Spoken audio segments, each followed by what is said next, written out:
Like what we're doing is more like an adaptation. So there's a lot of serial apps where it's basically the same book. You just Hmm. end it on a hookier spot, and there's these, microtransactions to make more money. That's pretty easy. That doesn't really cost any emotional labor to do.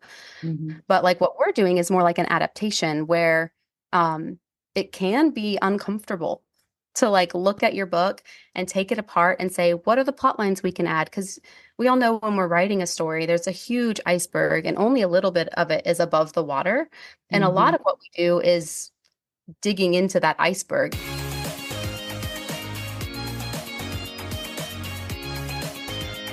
Welcome to the Wish I'd Known Then podcast, where we focus on how authors found success, looking at strategies that have taken them to the top of the bestseller charts, as well as what they've learned from their mistakes. Because being an indie author is more than knowing the latest marketing trend. It's about being innovative and creative and learning from your mistakes. Welcome to the Wish I'd Known Then podcast. I'm Sarah Rosette. And I'm Jamie Albright. And this week on the show, we have. Kate Johnson, and she's talking Yeah, about Zory and fiction apps. yeah, it was great. Zory is so intriguing to me. It's an interactive reading app that merges fiction with the choose your own adventure storytelling model. Hmm.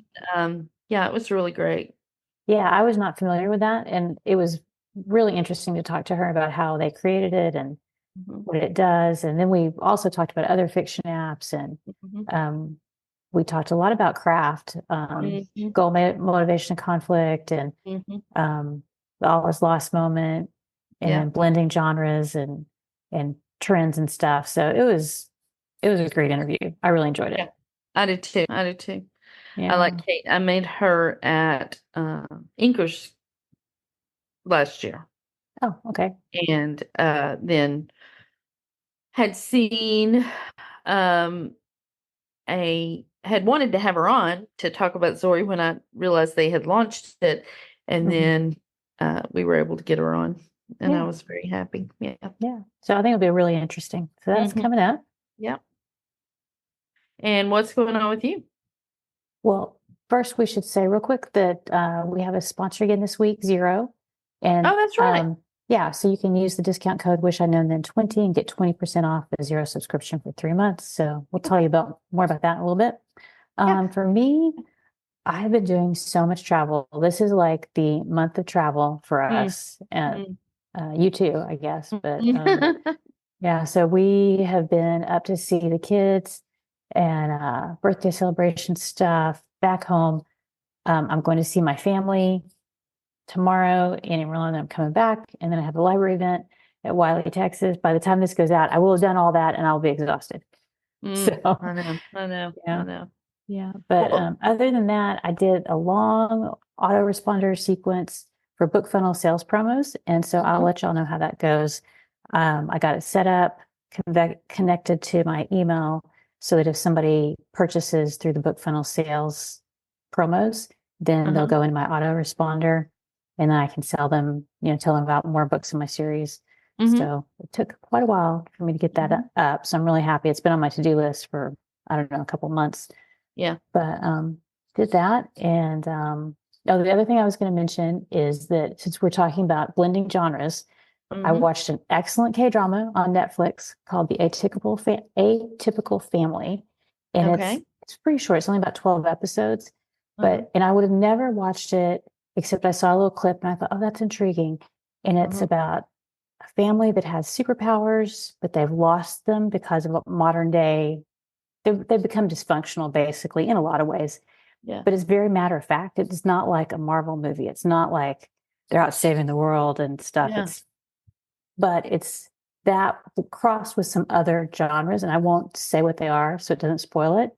Hmm.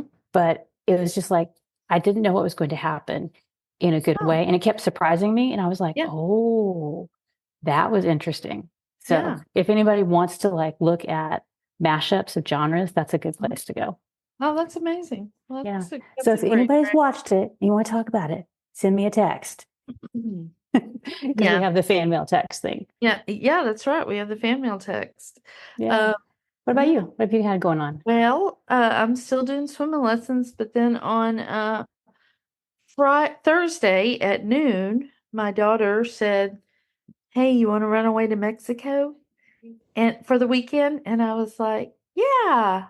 And then I realized I'm in Dallas, my passport's in Houston, like, all the There were stuff. some issues, huh? There were a few issues. And, like, where we're going, how much is it going to cost, all that. Mm-hmm. And she has a lot of Southwest points because of her Mm-hmm. business. And then she has a Mm-hmm. companion pass. Oh, So that was taken nice. care of. The Yeah. flights were. Anyway, I'm still in the pool doing swimming lessons all Friday until 7 o'clock. And when I got out of the pool at 7 o'clock, she had booked the resort, booked the flights, found a courier to bring my Oh my gosh. passport from Houston to Dallas for a very reasonable price because she had found one. And I was like, listen, at some point, this becomes very irresponsible if I'm paying more for this than I am anything For else. like the airline ticket or the hotel or Yeah. something. Yeah. And, but this was very reasonable. Shout out to Juan who saved the day by bringing up my pass. We did everything but take his blood type and DNA. To Um, make sure he we, was yeah, to make sure, legit. yeah. Um, but we got my passport at 9 o'clock that night. At 6 o'clock the next morning, we got on a flight and went to Mexico and got back. This is Monday. That was Friday. This is Monday. We got up this morning at 4:30 or left the resort at 4:30. Our flight was at 8. And um, I got home and got back in the pool and taught swimming lessons this afternoon. So I'm exhausted, but it was so fun and it was just so spontaneous. And here's the deal. Like, do I recommend people do this? Yeah, actually I do. But I know not everybody can, and I'm Yeah. very privileged to be able to do that. But like, if this past few years have taught me anything, it's spend the time Mm-hmm. with people you love because Mm-hmm. you don't get time back. And might my business suffer because of that if I make that choice? Yeah, it might, but it's worth it to me to But it's a spend the time with. trade-off you're Yeah, willing to make, right? it's a Yeah. trade-off I'm willing to make. And it Yeah. was super relaxing. I had some great ideas while I was there for um, the book I'm writing. And so, yeah, Mm-hmm. it was great. So that's really all I've done is swimming lessons and that, and a little bit of writing, not a whole lot Yeah. this week. It's just been a little bit nuts, but Well, yeah, how fun. yeah, That sounds just like a great experience. And it was. And there was not one hitch. that's Like it went amazing. so smoothly, and the resort was lovely, and the food was amazing, and And you had good weather and all that too. we had good weather. I mean, it was a little bit windy, which is fine because it keeps bugs off. Mm-hmm. The first full day we were there, Saturday, it was a little cloudy, but that was fun. It was pleasant. And then Mm-hmm. yesterday it was sunny and Mm-hmm. beautiful. And yeah, Nice. yeah. Awesome. So it was great. Well, if I ever want to do just a spur of the minute Call getaway, Alexa. I'm going to Yeah. have her organize it for me. I'll just say, She is here's the my queen. budget. Yeah. Here's my budget. These are my top choices. Yep. She's What the can we do? queen for sure. Well, her husband's been out of town and for a week, and he's going to be out for another week. He's with Uh-huh. the oldest daughter. Uh-huh. So she's had all four of the two 5-year-olds, the 3-year-old, and the 4-year-old by She herself because she I'm in the probably needed a pool. break too. She needed a break. So, and both our husbands were like, "Go have fun. It's one, Oh, that's great. this is great." Yeah. So it was great. Yeah. So Well, that's we're awesome. lucky. We're Yeah. lucky. But anyway, that's me. That's all I've got. Okay. Well, let's see. We've got two new supporters this week. Yes. We have Jenny Blackhurst, and she chose the magnifying glass. Yes. And then we have Michelle, and she chose the puppy, and I love that. Yeah. So thanks for you guys. Thanks to Jenny and Michelle for supporting, and thanks to all the continuing supporters. We really appreciate it Yeah. so much. It kind of keeps us going. And, if you've received value from the podcast and want to give back, then you can become a supporter and you get access to the previous supporter episodes and the Slack group. That's right. That's right. Yeah. And we got a fan mail this week from somebody from Chesapeake, Virginia.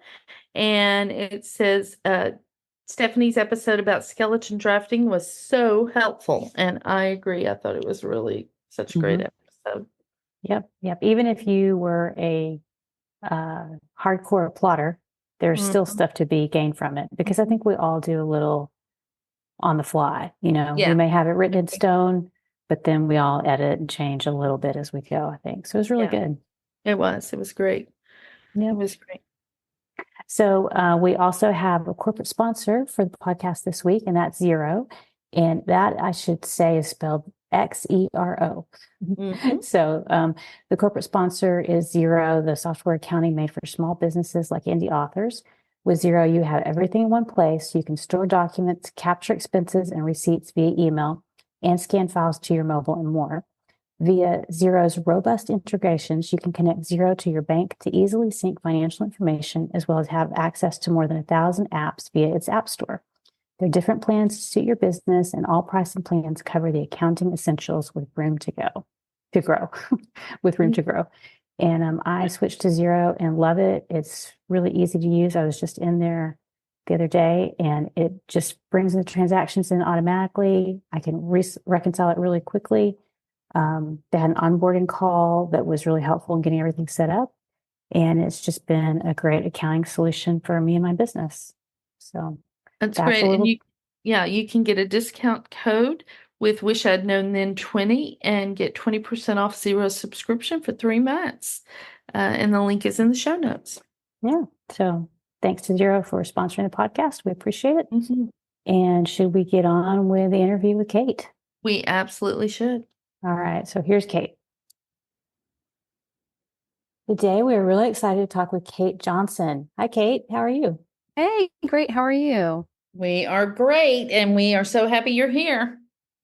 Me Yes. too. We're really excited to get into this topic. I think it'll be a lot of fun. So let me read your Yes. bio and we'll get going. Kate Awesome. Johnson co-founded Zory, an interactive reading app that merges the depth found in fiction with the choose your path style plot lines of narrative video games.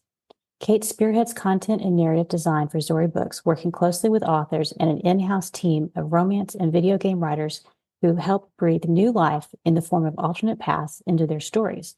She aimed to create a win-win scenario in which readers enjoy books like never before, while authors reach new audiences and diversify their IP into additional streams of income. Awesome. Wow. Yeah, that's amazing. I mean, we could end right there. I mean, Yeah. that's just I mean, I'm amazing. very biased. Yeah. So, yeah, that's very cool. That's So, okay. But it just sounds so cool and It interesting and does. fun. Yeah. Yeah, it yeah, does. it's super So tell us fun. how you got started working with writers. Oh, it's hard to put a specific timeline on it. So, my mom was an author.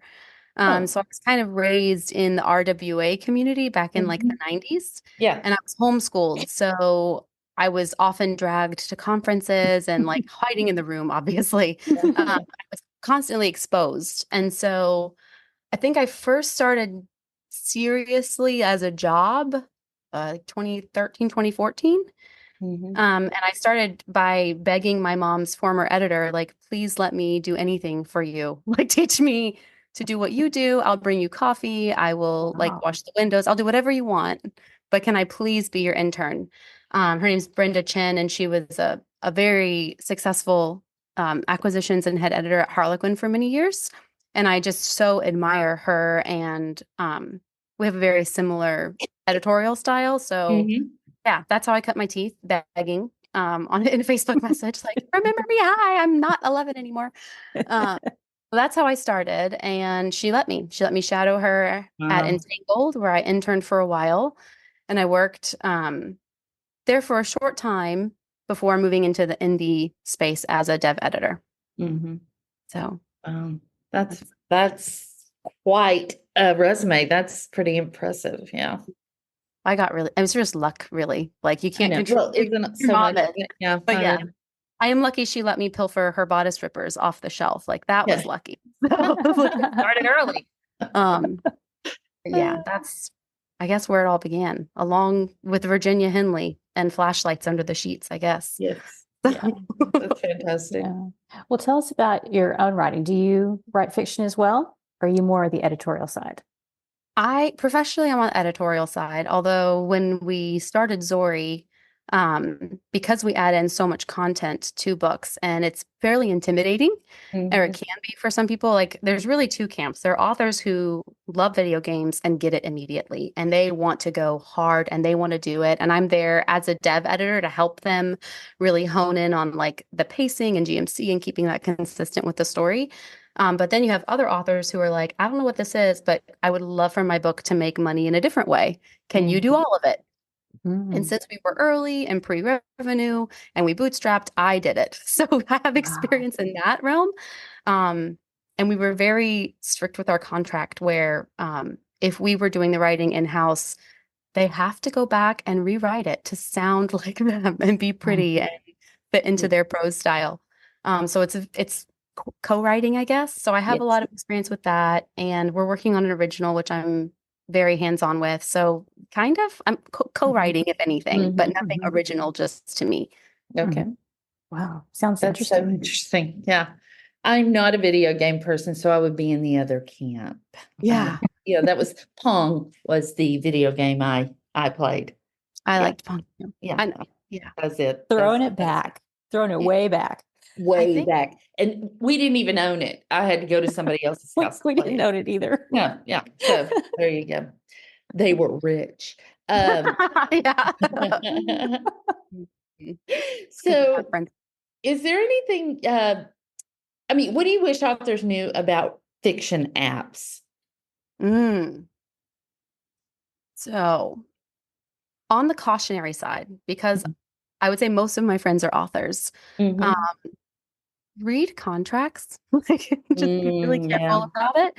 Um, I think that for the most part, apps are a way to just scale your IP and make more money with books that are already making money. It's a way Mm-hmm. to reach new readers and to monetize differently or better. Um, but it's not foolproof, and it's really important to understand the terms we're agreeing to. Um, so yeah, I think that's the biggest Yeah. cautionary optimism. Mm. Does Yeah. that strike the right note? Yeah. And I Um, think that that's the case is that some people, some businesses are getting into fiction apps that mhm. their first love or business isn't books. It's like, oh, here's just a way to make some more money. So you just have Yeah, to be careful who you're dealing with, right? very Mm. much so. And also, like what we're doing is more like an adaptation. So there's a lot of serial apps where it's basically the same book. You just Mhm. end it on a hookier spot, and there's these, microtransactions to make more money. That's pretty easy. That doesn't really cost any emotional labor to do. Mhm. But like what we're doing is more like an adaptation where um, it can be uncomfortable to like look at your book and take it apart and say, what are the plot lines we can add? Because we all know when we're writing a story, there's a huge iceberg and only a little bit of it is above the water.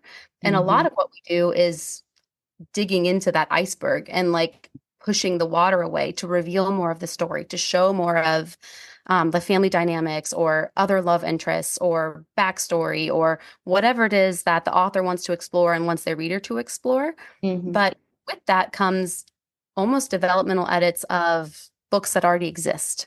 And that's Mhm. hard because if you've already closed the door and moved on, and Mhm. you're not the type of person who, you get to like the apex of a story and you're wondering, do I take it left or right? Some people, if you have a really clear vision, when somebody like me comes in and says, well, let's take it left, and they've never even seen that as an option, it's staggering. And so Mhm. I think understanding whether it be like an app like Zory or even episode or chapters where it's like a visual graphic novel type Mhm. reading experience, understanding that it's an adaptation and things are going to change so that the Mhm. users of that app can have a new experience with the story is really important.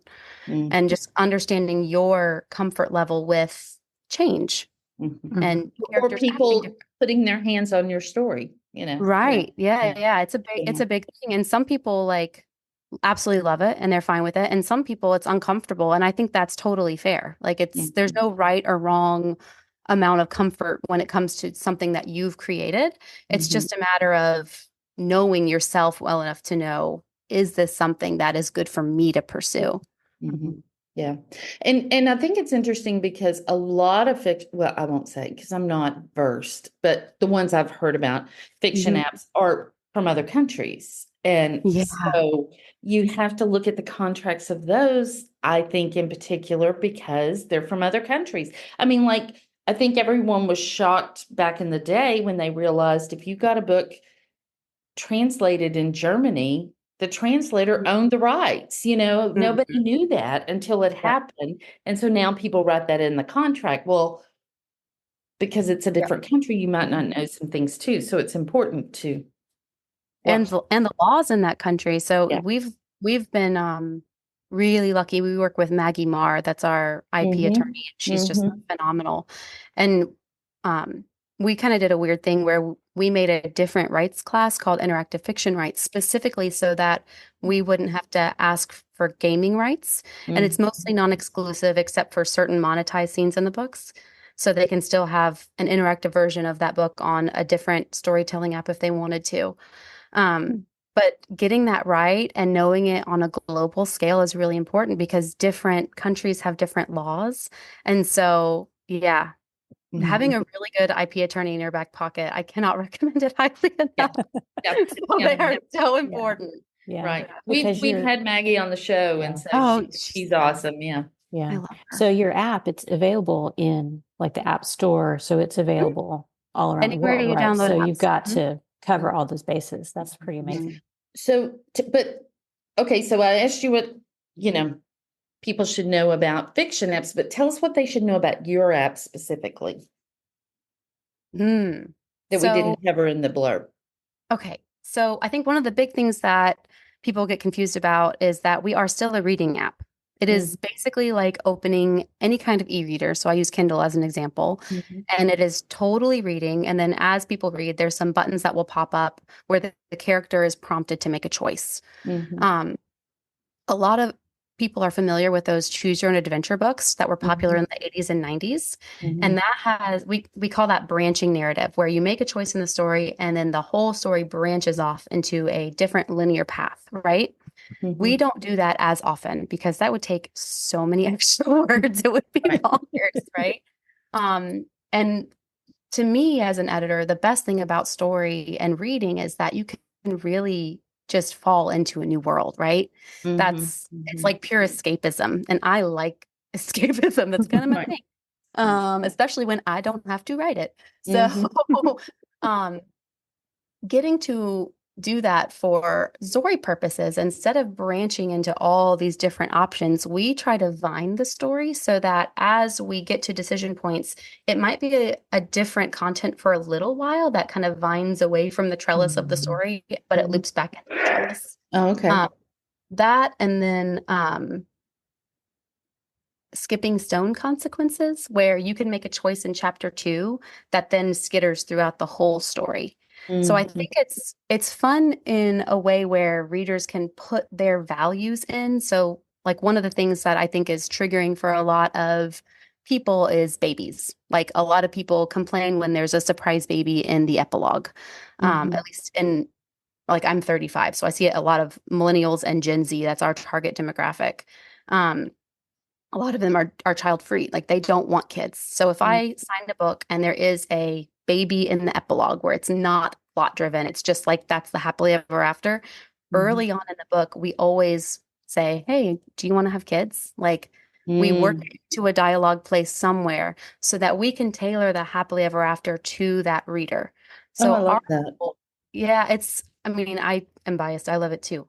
But our goal is to really allow readers to connect their values to the story. Mm. So whether it be like healing relationships with family members or cutting them off if they've done you Mhm. wrong, Mhm. or kids or no kids, or religious values, no religious values, we really work to try to make it customizable so that readers can immerse themselves in the Mm. story. Mhm. Mhm. So I think that's the biggest difference between us and even the other interactive apps, which typically are visual. Mhm. That's the big one. We're more reader and character driven than plot driven. If that makes Yeah. sense.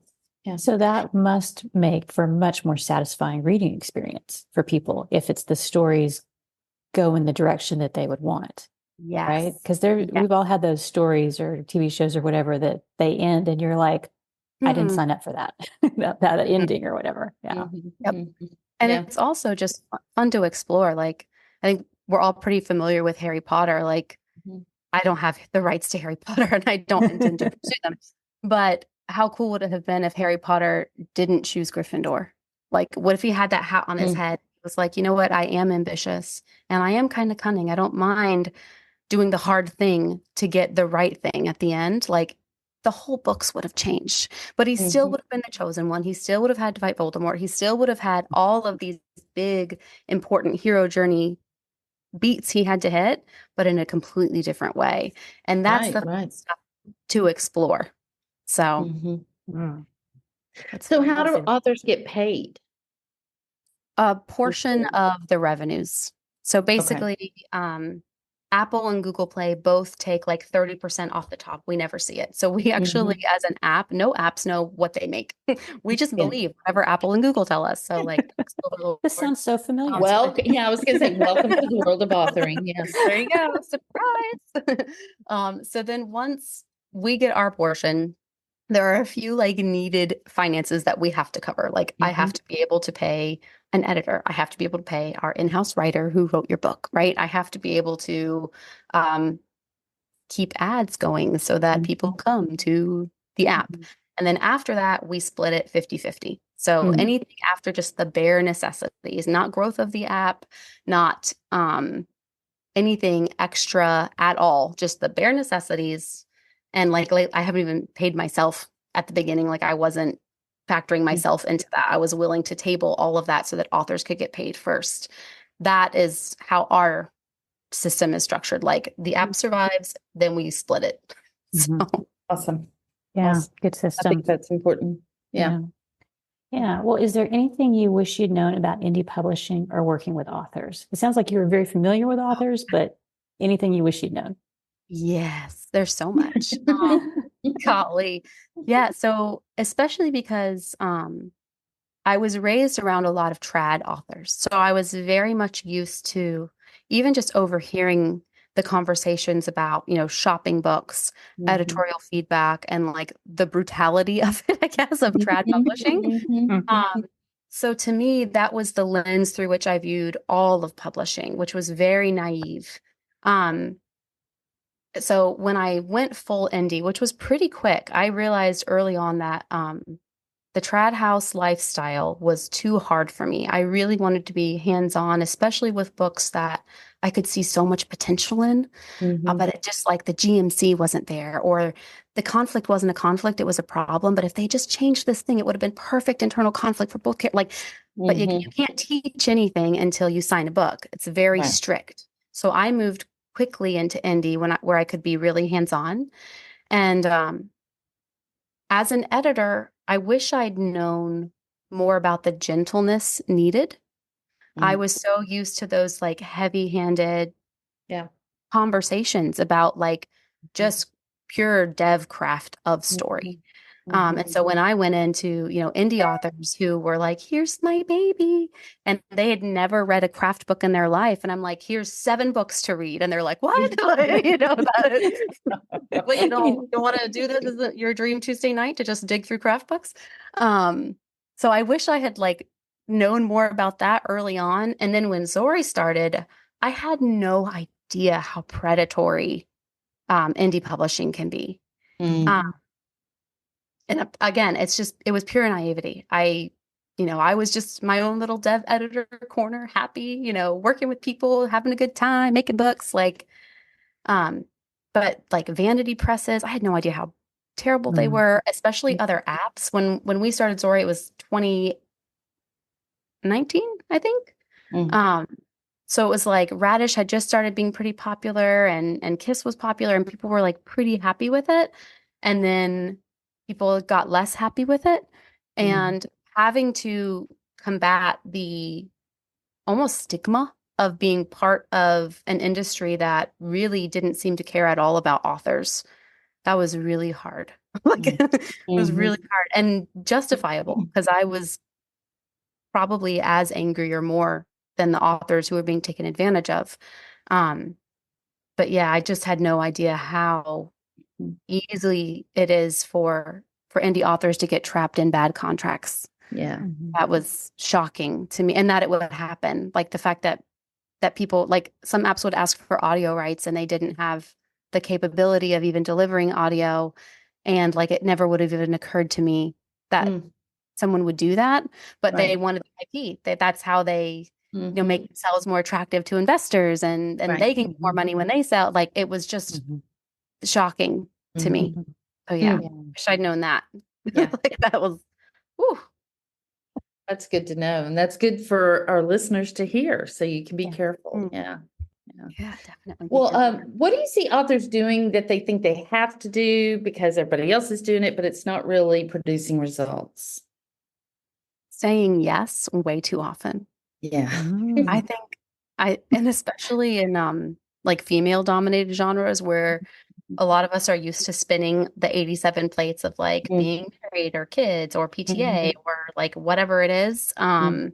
We are so used to saying yes to things that we don't necessarily want to do, but we feel like we should do or would be good. Right. But yeah, committing to anthologies with books that are like not even your also bots, like just Yeah. committing to anthologies for a conference that'll have 600 attendees, and like that's like it's just weighing the cost benefit ratio of the time investment with the potential benefit, and really keeping in mind that this is a business. Mhm. And I mean, I can't speak for everybody, but I'm a work for the weekend type of girl. I am Mhm. not doing this because I just want to work 100-hour weeks and I love it. I'm doing this because I would like to get my kids in a good Montessori school. Like that's what I'm doing this for, Like I'm not staying up till midnight every night for fun. But really looking at all of our commitments as taking pieces from our personal pie. Like you run out of spoons, and once you're out of spoons, you're out of spoons. Mhm. And being protective of our time. That I think is the most important. So whether it's anthologies or TikTok, I have a girlfriend who writes historical romance. Her average reader is over 55, and she was trying to make TikTok, and I'm like, why? Your readers aren't here. Go back to Facebook. Stop wasting your time. You're killing yourself trying to make all this. Just go do what's familiar and scale there, and like pour the time here into making a new book and use that revenue to fund advertising. And what do you know? 6 months later, she was like did good things for her revenues. Yeah. So yeah, just being really intentional about your market, who you're trying to reach, and your yeses. Mhm. That's the big thing. Yeah. It's so hard though, because, I stopped doing like Facebook parties, author parties several years ago, like before I had the, family crisis and didn't write or whatever. I mean, it was probably in 2020 Mm-hmm. that I stopped because I don't like them. And I don't like, I feel a lot of stress. And I know that's silly. You can pre-post you can pre-schedule your post and all of that stuff, but it creates a level of stress for me. I have no idea why, that I just don't need. Yeah, And it's so not I worth stopped, it. but it was really hard to say I was stopping because I knew everybody else was doing them. And I would do them occasionally, like for a really good friend. And today I'm doing one. But it does serve my purpose too, because I have a release and a free book and everything. Right. But it is hard to say no to something that everyone else is saying yes to. Right. And but it really did, like, it just took that off my plate. I didn't even have to worry about it. And I love that. I love the freedom of that. Yeah. Yeah. And then also it keeps it special. So like Yeah. when your girlfriend does call you and say, "Hey, I'm Mhm. doing this party. I know you're not crazy about it, but I think you might really like it." Mhm. Then it's like, okay. And it's Yeah. also special for your readers too, because they're Right. like, "Oh, she's going to do one again. I used to love those." Right. So yeah, just yeah. You deserve to have your own boundaries. Like Yeah. you're allowed. That's important. I'm writing that down right now. Yeah. I'll tell my therapist you liked it. say that Okay. was I good. love it. I love it. Well, what are the most common mistakes that you see, either like in the editing or just in running the app in general, working with authors? Hmm. So, so editorially, um, that's tricky. I think probably the biggest one from an editor's perspective is a weak GMC, and that's the goals, motivation, conflict. Mhm. There's a book that was really popular for a long time. Deb Dixon wrote it called Goals, Motivation, Conflict. And I know it's worming its way into the indie community now, but it is just like one of the best craft books ever. And it's one that like I buy and send to people all the time. Mhm. It's short. It's as you know, like the was it Theodora Taylor's book, The Butter Book, where she talks Mhm. about like it's Universal that good. fantasy. Yeah. It's that good. It's one of those that's like easy to read, easy to implement. Once you see it, you're like, oh, duh. Like it's Mhm. so good. And it makes for effortless reads for your readers that keeps them hooked all the time. And it Mhm. also solves the problem of when that black moment is a problem and not a conflict. Mhm. I am a GMC girly. That is my thing. And I think that's the biggest weak spot. And when authors will tweak to really tailor books to that, they skyrocket. And if you look at I every month I do like a top 10 in the romance genre and read through, and if I haven't read the book, I'll scan it real quick. Every single one of them has great GMC. It is Mhm. even if people don't know that's what they're doing, that's what they're doing. Right. Um that's the big one. And then business wise, I would say just um not knowing their contracts. Like Yeah. that's Yeah. really Very important. I know it's repetitive, but that Right. is on it. And not negotiating. I think a lot of people are so excited when they're offered something that they won't negotiate. Mhm. And I think that's super important is to come back to the table with your own terms. Right. Mhm. Yeah, that's something that I didn't realize. Like once I became indie, I was like, oh, this is a give and take. I thought that it was like, this You is take what what you you can get get. and You you just take be what you happy get. with it. Yeah. And now I realize, oh, this is a starting point. It's Mhm. not the final. They usually don't come with the final offer in the first No. place. Yeah. So, yeah. Yeah.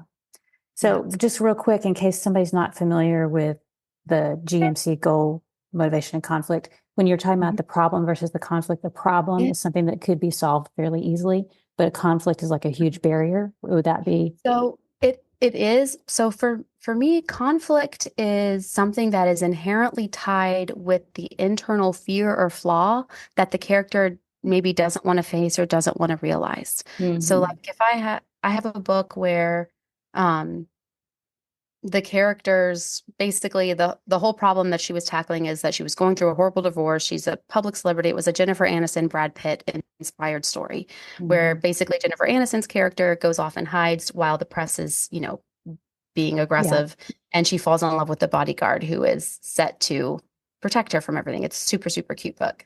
And in the original version of it, the final conflict was like the black moment part was her ex-husband shows up and is really mean to her and scares her into backing off and agreeing to his nasty terms of the divorce.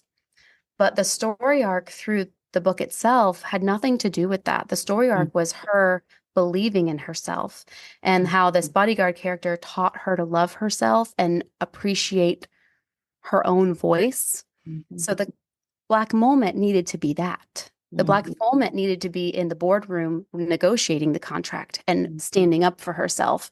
And am I going to be able to do it? And no, I can't. And this is why. And then still having the courage. So Mhm. tweaking that moment to really tie into, page one, where we meet this character in her insecurity, in her weakness, and making sure that black moment ties into that, lie she's believing about herself.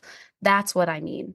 The ex is going to be a jerk, right? Like that he's always going to be a problem, but Right. a problem can be solved without the growth. I think that's the Right. short version. Yeah. Mhm. Sorry Yeah. for meandering all over No, I think that was to get to excellent. that answer.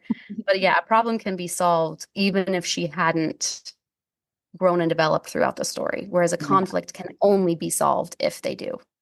Yeah. Yeah. And it needs to be, like you said, part of the story, as it's developing. Yeah. Mm-hmm. Yeah, the internal and the Worse external than all the comes together. conflict coming up, and it's not anything we've like, it's barely been mentioned or even looked at. Right. Right. Yeah, that's It's all foundational. It's under the surface, which is why I think it's really difficult to write it. Is if you're not looking for it, you don't see it. But it's Mhm. like, you can have a beautiful house, but if the foundation's kind of wonky, it's gonna crack and you're gonna just see something that's not right. And Right. that's what it is. It's that lack of intentional connection between those 3 points. Right. Almost always. Yeah. Yeah, that's great. Well, what are some commonalities you see between writers who have been successful over the long haul? Flexibility, for Mhm. one. That's a good one. Yeah, I think flexibility is a big one. It's like being willing to change your covers, being willing to write to market, even within a certain genre, Mhm. paying attention to tropes that are selling well and writing that trope in your genre. Um, Continuing their education. The best authors always read a lot, read Mhm. multiple genres, um, appreciate different elements of writing, and even try to incorporate that in some ways. Um, I think that so like Chuck Palahniuk, he writes this like totally different genre than what I read. A lot of like horror elements in this Mhm. almost like literary fiction, beauty prose. Um, he has these like crazy writing prompts where it's like you can't use any thought verbs at all. Go. Oh gosh. Like practicing that, Mhm. practicing your craft and just continuing to learn and absorb and be flexible and not just think this is what I do. I'm going to show up, I'm going to sit down, I'm going to write my 2,500 words or 5,000 words or 10,000 words, and then I'm going to go and then I'm going to do the next thing and like copy paste, copy paste, copy paste, copy paste. But this one has brown eyes or green eyes or whatever. Um, yeah, being able to just pivot a little bit and pay Yeah. attention to what's going on and being like plastic with your craft and business model, I think is it. Nice. Great answer. Yeah. Yeah. So you work with a wide range of authors in subgenres in romance, right? So Yeah. Yeah. what do you see for trends? What's working? What are readers interested in right now? So this is good because I just kind of deep dived on this for Zory purposes. Mhm. Perfect. One of the things that I found really surprising, and like everybody knows, every genre can be successful. There are so many readers, and books are accessible and easily found as long as you find your market. So I think focusing less on, okay, I need to write romantasy, but I'm going to use it as an example anyway. Like romantasy obviously is huge right now. Yeah. But what I think is funny is like the biggest romantasy books in the last like year or so that came out were the Sarah J. Maas series, the Crescent City series, which Mhm. is a romantasy. It is a fantasy world, but it is a cop whodunit. Like book one is him and her pairing up. You have like the experienced cop and the total rookie, and they don't like each other. And one of them's trying to get rid of the other one, and they are literally figuring out a mystery. It is a whodunit in a fantasy world. Like we've made cops likable again, basically, is what that book did. And then same thing with the Rebecca Yarros book. It is, yeah, it's an epic fantasy, but it is first and foremost a military academy Yeah. school story, right? Mhm. So the mashing up of disparate genres, I think, is what we're going to see as a trend.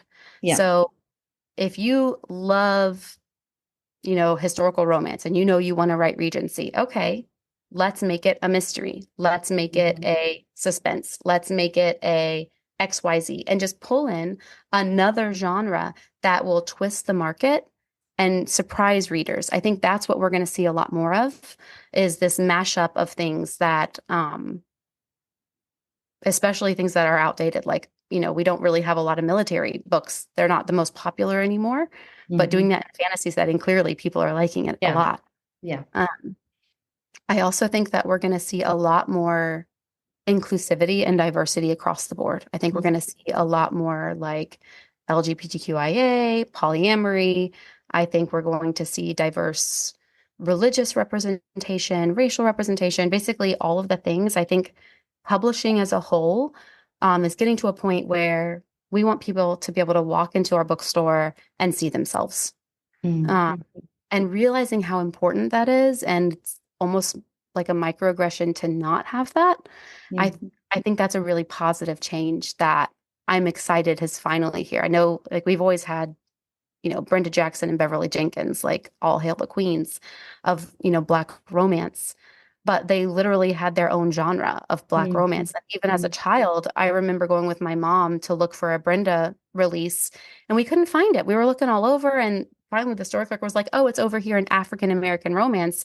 And I think I was like 8 or 9 at the time, and I asked my mom, "Is that because," I was like, "Mommy, do do they fall in love differently?" Like, I did not Mhm. get it. It was Mhm. so strange Mhm. to me that it would be differentiated even through the child's eyes, and I think I've always kind of had that lens. Yeah. Uh, and so I'm really excited to just see healthy romance everywhere. Mhm. Um, so I think that's yeah, those are my two big things. I love that. Yeah. Very good. Very good. Well, how has indie publishing changed in the last, I don't know, what, 9 years that you've been in it? Oh gosh. So, I think it's a lot. Oh gosh, it's easier in some ways and much more difficult in yeah. others. Um, I think it's so much easier to find great resources. I think Mhm. that is a really positive change. Like podcasts like this, Clubhouse groups, Facebook groups, Mhm. Reddit posts. Right. It is so much easier to find great information. It's also easier to find bad information. Yeah. Um, so I think that the good and the bad are, two sides of the same coin. Mhm. It's easier than ever to do, harder than ever to market. It's obviously a really saturated industry. Mhm. Um, I think the easiest part is writing the book, which is terrifying. Marketing, like, we basically need a post grad in marketing at this point. Like, that's really the hard part, right? Mhm. And yeah, I think that's the big ugh is how difficult it is to find your readers and connect them and differentiate yourself from others. And Mhm. yeah, that's the Yeah. kicker. Yeah. Good luck, indie authors. Yeah. May the odds be ever in your favor. Yeah. Uh-huh. Well, along those lines, what do you see coming either for fiction apps or for just publishing in general, whichever way you want to take that, or Mm. both? I think that, I mean, it's already started. I think that indie publishing is going to be the hunting grounds for trad. Mhm. I think that trad publishing in the next 10 or 15 years will pivot to the point where um, they will still be accepting submissions, likely fewer submissions unagented, Mhm. but they will be using indie, especially already successful books, Yeah. as a way of scaling. And Yeah. especially, like, you get a successful indie author and then a trad publisher approaches and said, "Hey, how about I do your sub rights? How about I do your international rights? How about I do foreign language rights?" All of that. I think that's going to be pretty standard for a lot of indie. Um, I think audiobooks are going to be more popular than ever. I think we're going to see a even bigger surge into that area. Um, I have a feeling that subscriptions like Kindle Unlimited are going to be popular and there will be competitors. Mm. I think Oh, that that would be interesting. Yeah. I Mm. think that either Apple or Google Books, they're going to try to release something. I'm think that Kobo already has, but I think that we're going to see a really competitive market emerge. At least I hope so. I Mhm. think we all kind of hope so. But I Yeah. think that we're moving toward a rebalancing Mhm. of power, maybe. That would be awesome. That would be awesome. Well, this has been so good. I have loved it. Anything else we need to know about Zory? How can people get in touch with you if they're interested, find out more about Zory?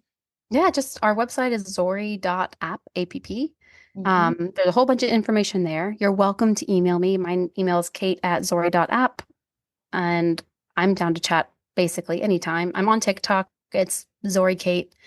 And yeah, I'm around. Mm-hmm. I'm happy to And talk it's about it. Zory, Zory, correct? Yes. Yes. Thank you. All right. Well, we will have those links in the show notes, and those will be at wishidknownforwriters.com.